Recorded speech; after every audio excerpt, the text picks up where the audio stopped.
మంత్రి రోజాకి టీడీపీలోకి రమ్మని ఆఫర్ చేశారట నారా చంద్రబాబు నాయుడు. మంత్రి రోజాకి తెలుగుదేశం పార్టీలోకి రమ్మని భారీగా ఆహ్వానం పంపించారు.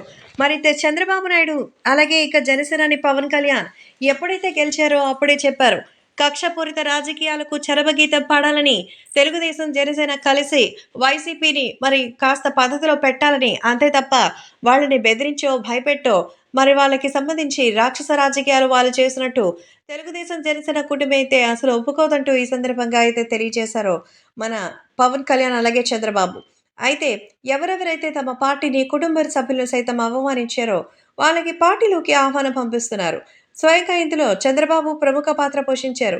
చంద్రబాబు నాయుడిని ఎంతగా అవమానించారో, కుటుంబ సభ్యుల పేర్లు చెప్పేంత దారుణంగా అయితే విమర్శించారు. అంతేకాకుండా మరి పర్సనల్ లైఫ్‌లోకి సైతం వెళ్ళి కుటుంబ సభ్యుల్ని సైతం వదిలిపెట్టలేదు రోజా. రోజా లాంటి వాళ్ళు ఎంత ఘోరంగా మాట్లాడారో, మీడియా ముందు అసలు ఏం మాట్లాడాలో కూడా తెలియకుండా నోటికొచ్చినట్టు మాట్లాడారు.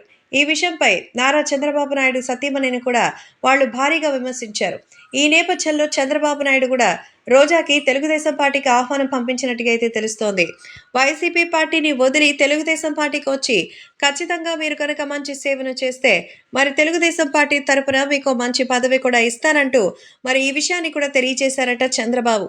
మరి చంద్రబాబు ఆహ్వానానికి రోజా ఎలా స్పందిస్తారనేది చూడాలి.